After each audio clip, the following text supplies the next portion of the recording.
ಶಾಂತಿಗ್ರಾಮ ಹೋಬಳಿಯ ಹೊಸಳ್ಳಿ ಗ್ರಾಮದಲ್ಲಿ ಗಣೇಶ ವಿಸರ್ಜನೆ ಕಾರ್ಯಕ್ರಮದಲ್ಲಿ ಗಣೇಶೋತ್ಸವದ ಆಚರಣೆಯ ಹಿನ್ನೆಲೆಯಲ್ಲಿ ಮೆರವಣಿಗೆ ಸಾಗಬೇಕಾದ್ರೆ ರಾತ್ರಿ 9:30 ಗಂಟೆಗೆ ನಮಗೆಲ್ಲರಿಗೂ ಮಾಹಿತಿ ತಿಳಿದು ಬಂದಿದ್ದು ಏನೊಂದು ಭಾಳ ಘೋರ ದುರ್ಘಟನೆ ಸಂಭವಿಸಿದೆ. ಬಹುಶಃ ಇವತ್ತು ಇಡೀ ರಾಜ್ಯದ ಜನತೆ ಸೋಷಿಯಲ್ ಮೀಡಿಯಾಗಳಲ್ಲಿ, ನಿಮ್ಮ ಮೀಡಿಯಾಗಳಲ್ಲಿ ಇವತ್ತು ನಾವೇನೋ ದೃಶ್ಯಾವಳಿಗಳನ್ನ ನೋಡಿದ್ದೇವೆ. ಸಾಕಷ್ಟು ಜನ ಯುವಕರು ಇದರಲ್ಲಿ ಬಲಿಪಶು ಆಗಿರ್ತಕ್ಕಂಥದ್ದು. ಅದರಲ್ಲೂ 3 ಜನ ಇಂಜಿನಿಯರಿಂಗ್ ಸ್ಟೂಡೆಂಟ್ಸು, ಒಬ್ಬರು ಬಳ್ಳಾರಿಯಿಂದ ಬಂದಿದ್ದರು, ಮತ್ತೊಬ್ಬರು ಚಿಕ್ಕಮಗಳೂರಿಂದ, ಮತ್ತು ಚಿತ್ರದುರ್ಗ ಅಥವಾ ಹೊಸದುರ್ಗದಿಂದ 3 ಇಂಜಿನಿಯರಿಂಗ್ ಸ್ಟೂಡೆಂಟ್ಸು ಹಾಸ್ಟೆಲಲ್ಲೇನು ವಾಸ ಆಗಿದ್ದರು. ಈಗ ಅವರ ಸ್ನೇಹಿತರಿಗೊಬ್ಬರಿಗೆ ಮಾತಾಡ್ತಾ ಇದ್ದೆ, ಫೈನಲ್ ಇಯರು, ಇನ್ನೊಂದು 3 ಮಂತ್ಸಲ್ಲಿ ಕೋರ್ಸ್ ಕಂಪ್ಲೀಟ್ ಆಗ್ತಾಯಿತ್ತು, ವಾಪಸ್ಸು ಊರಿಗೆ ತೆರಳಬೇಕಾಗಿತ್ತು. ಆಮೇಲೆ ಟಾಪರ್ ಇದ್ದರು ನಮ್ಮ ಕ್ಲಾಸ್ಮೇಟು ಅಂತ ಹೇಳ್ತಾಯಿದ್ರು. ಹುಟ್ಟುಹಬ್ಬನೂ ನಿನ್ನೆ ದಿನ ಆಚರಣೆ ಮಾಡಿದರು ಅಂತಲೂ ಹೇಳಿದ್ರು.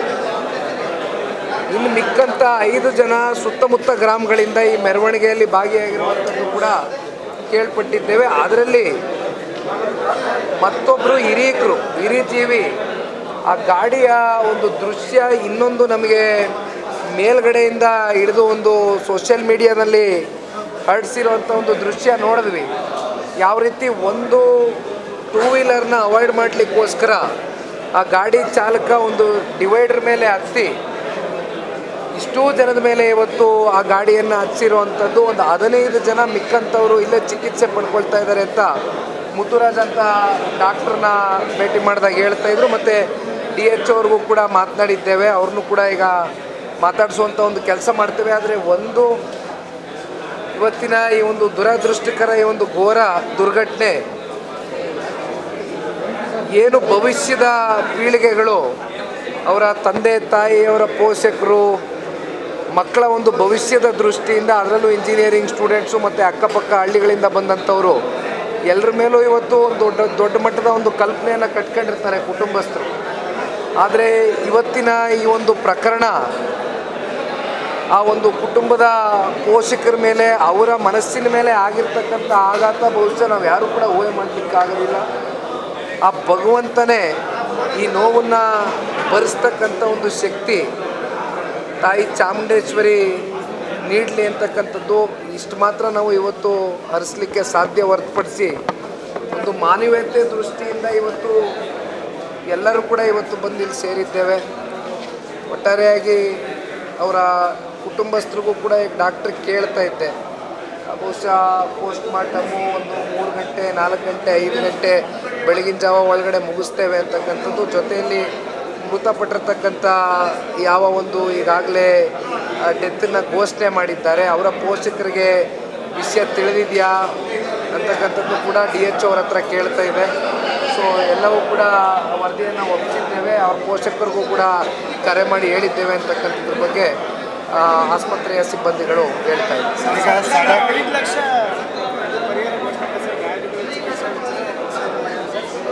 ಒಂದು ಹಣ ಇವತ್ತಾಗಿರ್ತಕ್ಕಂಥ ಈ ಒಂದು ದುರ್ಘಟನೆಗೆ ಜೀವಕ್ಕೆ ಯಾರೂ ಕೂಡ ಬೆಲೆ ಕಟ್ಟಲಿಕ್ಕಾಗೋದಿಲ್ಲ. ಅದರಲ್ಲೂ ಅವರ ತಂದೆ ತಾಯಿ ಮಕ್ಕಳ ಭವಿಷ್ಯವನ್ನು ರೂಪಿಸ್ತಕ್ಕಂಥದ್ದಕ್ಕೆ ಅವರ ಕನಸುಗಳು ಕಲ್ಪನೆಗಳು ಇವತ್ತು ಮಣ್ಣುಪಾಲಾಗಿರ್ತಕ್ಕಂಥದ್ದು, ಹುಸಿಯಾಗಿರ್ತಕ್ಕಂಥದ್ದು ಬಹುಶಃ ಅವರ ಜಾಗದಲ್ಲಿ ಇವತ್ತು ನಾವು ಯಾರೂ ಕೂಡ ಊಹೆ ಮಾಡ್ಕೊಳ್ಳಿಕ್ಕಾಗೋದಿಲ್ಲ.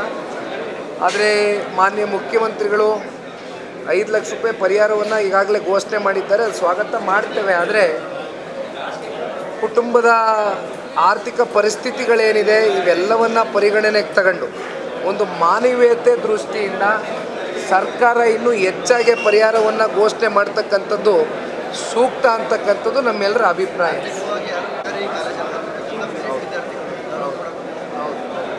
ಈ ದೃಷ್ಟಿಯಿಂದಲೇ ನಾನು ಹೇಳೋದು, ಒಂದು ಈ ಕೂಡಲೇ ಮುಖ್ಯಮಂತ್ರಿಗಳು ಪರಿಹಾರವನ್ನು ಘೋಷಣೆ ಮಾಡಿರ್ತಕ್ಕಂಥ ಸ್ವಾಗತ ಕೋರ್ತೇವೆ. ಆದರೆ ತಾವೇ ಹೇಳ್ದಂಗೆ ಆರ್ಥಿಕ ಸ್ಥಿತಿಗತಿಗಳು ಪರಿಸ್ಥಿತಿಗಳು ಕುಟುಂಬದಲ್ಲಿ ಯಾವ್ಯಾವ ರೀತಿ ಅವ್ರ ಜೀವನ ನಿರ್ವಹಣೆ ಮಾಡ್ತಾ ಇದ್ದಾರೆ. ಜೊತೆಯಲ್ಲಿ ಈಗ ಎಷ್ಟೋ ಜನಕ್ಕೆ ಒಬ್ಬರು ಮಕ್ಕಳಿದ್ದಾರೋ, ಇಬ್ಬರು ಇದ್ದಾರೋ, 3 ಜನ ಇದ್ದಾರೋ ನಮಗೆ ಗೊತ್ತಿಲ್ಲ, ಸಂಪೂರ್ಣ ಮಾಹಿತಿ ನಮಗಿಲ್ಲ. ಆದರೆ ಒಂದು ಕುಟುಂಬ ಒಬ್ಬ ಇಲ್ಲಿರ್ತಕ್ಕಂಥ ಸ್ಟೂಡೆಂಟ್ಸ್ಗಳ ಮೇಲೆ ಅವರ ಜೀವನವನ್ನು ರೂಪಿಸಿ ಅದರಿಂದ ಅವರ ಕುಟುಂಬ ನಿರ್ವಹಣೆ ಮಾಡ್ತಕ್ಕಂಥ ಒಂದು ಕಲ್ಪನೆ ಕನಸನ್ನೇನು ಅವರ ತಂದೆ ತಾಯಿಗಳು ಹೊತ್ಕೊಂಡಿರ್ತಾರೆ. ಇವತ್ತು ಬಹುಶಃ ಆ ಸ್ಥಾನವನ್ನು ಕೂಡ ಯಾರೂ ಇವತ್ತು ಬರೆಸ್ಲಿಕ್ಕೆ ಸಾಧ್ಯವೇ ಇಲ್ಲ. ಅದನ್ನು ಊಹೆನೂ ಮಾಡ್ಕೊಳ್ಳಿಕ್ಕಾಗೋದಿಲ್ಲ. ಆದರೆ ಸರ್ಕಾರ ಮಾನವೀಯತೆ ದೃಷ್ಟಿಯಿಂದ ನಾನು ಹೇಳೋದು, ಏಕೆಂದರೆ ಪರಿಹಾರ ಕೊಟ್ಟಿದ್ದಾರೆ, ನಾವು ಸ್ವಾಗತ ಮಾಡ್ತೇವೆ. ಆದರೆ ಮಾನವೀಯತೆ ದೃಷ್ಟಿಯಿಂದ ಆರ್ಥಿಕವಾಗಿ ಮತ್ತಷ್ಟು ಸಬಲರಾಗಿ ಮಾಡ್ತಕ್ಕಂಥದ್ದಕ್ಕೆ ಕುಟುಂಬಗಳಿಗೆ ಮತ್ತಷ್ಟು ನೆರವನ್ನು ನೀಡಲಿ ಅಂತಕ್ಕಂಥದ್ದು ಈ ಸಂದರ್ಭದಲ್ಲಿ ಒತ್ತಾಯಿಸ್ತೀವಿ. ಎಲ್ಲ ಸಡಗರ ಸಂಭ್ರಮದಲ್ಲಿದ್ದಂಥವರು ದೊಡ್ಡ ದುರಂತ ಇದು ನಾವು ಯಾರೂ ಕೂಡ ಊಹೆ ಮಾಡ್ಕೊಳ್ಳಿಕ್ಕಾಗೋದಿಲ್ಲಣ್ಣ. ಏಕೆಂದರೆ ಎಸ್ಪೆಷಲಿ ಆ 6 ಸೆಕೆಂಡ್ ವೀಡಿಯೋ ಸ್ವರೂಪಣ್ಣ ನನಗೆ ರಾತ್ರಿ 9:30 ಗಂಟೆಗೆ ಕಳಿಸಿದ್ರು. ಅದು ನೋಡ್ತಾ ಇದ್ದಂಗೆ ನಾವು ಎಂಥವರು ಕೂಡ ಬೆಚ್ಚಿಬಿಟ್ಟಿದ್ದೇವೆ. ಏಕೆಂದರೆ ಒಂದು ರೀತಿ ಯಾರೂ ಜೀರ್ಣ ಮಾಡ್ಕೊಳ್ಳಿಕ್ಕಾಗದೇ ಇರ್ತಕ್ಕಂಥ ದೃಶ್ಯ ಅದು. ಬಟ್ ನಾವು ಮತ್ತೊಂದು ವೀಡಿಯೋ ಮೇಲ್ಗಡೆಯಿಂದ ನಿಂತು ಒಂದು ವೀಡಿಯೋ ಮಾಡಿದ್ದು ನೋಡಿದಾಗ, ಏಕೆಂದರೆ ನಾವು ಗಾಡಿನಲ್ಲಿ ಬರ್ತಾ ಸಾಕಷ್ಟು ಇದ್ರ ಬಗ್ಗೆ ಯಾಕೆ ಈ ರೀತಿ ಆಯಿತು, ಯಾರು ಗಾಡಿ ಓಡಿಸ್ತಾ ಇದ್ರು, ಅಥವಾ ಗಾಡಿ ಓಡಿಸ್ತಾ ಇದ್ದವರು ಮತ್ತಿನ್ನೇನಾದ್ರು ಮದ್ಯಪಾನವನ್ನು ಸೇವಿಸಿದ್ರ, ಇವೆಲ್ಲವೂ ಕೂಡ ನಾವು ವಿಚಾರಿಸ್ಕೊಂಡು ಬರ್ತಾಯಿದ್ವಿ.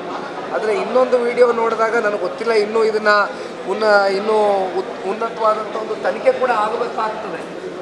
ಅಂದರೆ ಈ ಡ್ರೈವರು ಓಡಿಸ್ಬೇಕಾದ್ರೆ ಅವನು ನಾರ್ಮಲ್ಸಿಲ್ ಇದ್ನ ಅಥವಾ ಬೇರೆ ಇನ್ನೇನಾದ್ರೂ ಅವನು ಮದ್ಯಪಾನ ಸೇವನೆ ಮಾಡಿದ್ನ ಏನು ಅನ್ನೋದು ಕೂಡ ಇನ್ನೂ ಉನ್ನತವಾದಂಥ ಒಂದು ತನಿಖೆ ಕೂಡ ಮಾಡಬೇಕಾಗ್ತದೆ. ಅದು ಈಗ ತಾನೇ SP ಅವ್ರಿಗೆ ಮಾತನಾಡಿದ್ದೇನೆ. ಬಹುಶಃ IG ಅವರು ಕೂಡ ಈಗ ತಾನೇ ಬಂದು ಹೋಗಿದ್ದಾರೆ ಅಂತಕ್ಕಂಥ ಮಾಹಿತಿಯನ್ನು ಕೂಡ ಪಡ್ಕೊಂಡಿದ್ದೇವೆ.